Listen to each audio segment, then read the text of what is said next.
This relaxing art journaling idea is both easy and fun.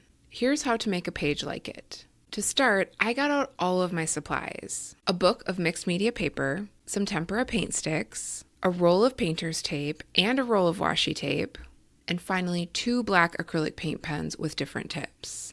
I put links to all the art supplies I used here in the description so you can find them. For this art journaling session, I really wanted to use 5 or 6 colors, but wasn't sure how they would look together or how many pieces of washi tape I needed to put down so it would work out mathematically. So I made a little swatch of the colors roughly in the grid pattern I was envisioning. This helped me ensure that the colors would look really great together. I loved them here and knew that this was the right order to use them. When I had a swatch of every color, I could see that 6 colors would work if I put down 2 pieces of tape horizontally and 3 pieces vertically. Finally, I tested the black paint pen on the paint sticks and also verified that I did like it better than navy. Initially, I was back and forth between the two, and testing them increased my confidence that black was the best choice for this page. Then, I found a fresh page in my mixed media sketchbook and taped off a border. I have noticed that I tend to make the first 2 pieces I apply extra long, so I can tape them onto my work surface, because I like my sketchbook to have some stability. Next, I added 2 pieces of washi tape that were 7 millimeters wide horizontally, and 3 pieces vertically to create a grid of 12 boxes. Originally, I had planned to use washi tape that was slightly wider, at 10 millimeters. But I changed my mind at the last minute because I felt like the space between the boxes was going to be too wide in the end. The other benefit of this more narrow tape is it forces me to slow down while coloring with paint sticks, and that makes it more relaxing for me. Then I took out the tempera paint sticks in magenta, fuchsia, rose, salmon, peach, and pale yellow. I used them to color in the squares by starting in the top left corner and working diagonally across the page. If you aren't familiar with tempera paint sticks, they are like drawing with a lipstick but in the form of a glue stick. The brand I used on this page is Shuttle Art, but I have found that the brands Quick Sticks and Uli Chunkies are comparable in quality. In my experience, all 3 of these brands dry completely, which means they won't ghost, smudge, or leave marks on anything after they are fully dry. But keep in mind that tempera paint sticks are water soluble, so if you put water on the page later, the paint will activate. Also, I wanted to mention that there are no color names on the tubes. I came up with names to help describe the colors. While paint sticks dry fairly quickly, I usually put a hairdryer on high for a few seconds to speed up the process so I can keep working. I have made a video with a few of the mistakes I made with tempera paint sticks when I was just starting to use them. If you want to check that out, it's linked here and in the description. Now, before I continue, I wanted to mention that if you find value in this video, please like this video and subscribe to this channel, because these are the best ways to see more videos like this one. When I was finished applying the tempera paint sticks and they were fully dry, I used a black acrylic paint pen with a medium bullet tip to draw a little shape at the bottom of each colored square that would serve as a pot for a plant.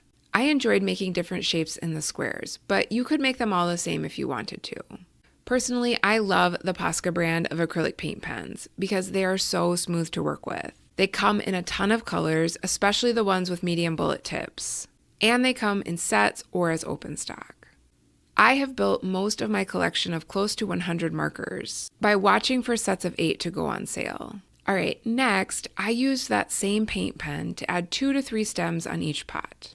They would form the bases of the plants. Then I used a black acrylic paint pen with an extra fine bullet tip to draw many little lines on each of the stems. This was another very relaxing aspect of this page. I have found that, for me, repetitive motions like this in my art journal are so calming. I believe it's because the motion is predictable and doesn't take a lot of thinking. It's essentially making a lot of little dashes along a thicker line. The other thing I like about this technique for creating plants is that they don't have to be perfect. You can't really do it wrong. If the little lines weren't looking right, I added more until the plant looked better to me.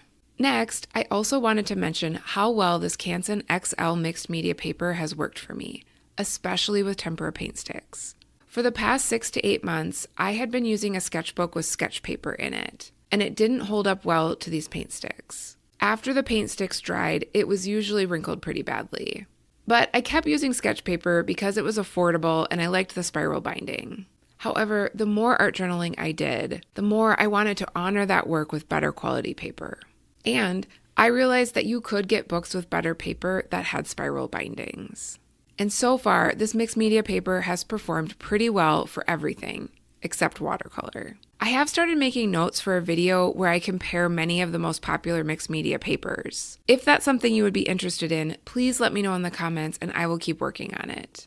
Although I'm probably a few months out from releasing that video, because I want to use each of the mixed media sketchbooks I try for a month to really get a good sense of the paper. Sure, I could test them all in a few days, but I think reviews are better when there is more real-world experience behind them. Finally, it was time to remove the tape. I put a hairdryer on the page on high heat for about a minute to loosen the adhesive on the tape. I thought about removing the washi tape before I added the acrylic paint with the pens. And I'm glad I didn't because I really love how clean these lines are. Then I turned the hairdryer on again to loosen the adhesive on the painter's tape.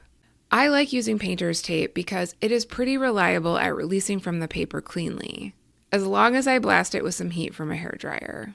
And I have found this is especially important with this mixed media paper.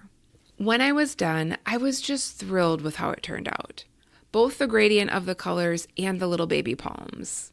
And I would love to hear what you think about it in the comments. If you're looking for another art journaling idea that features acrylic paint pens, I recommend this one that involves drawing spirals across the page. It's both relaxing and fun. Thanks for being here, and I look forward to seeing you in the next one.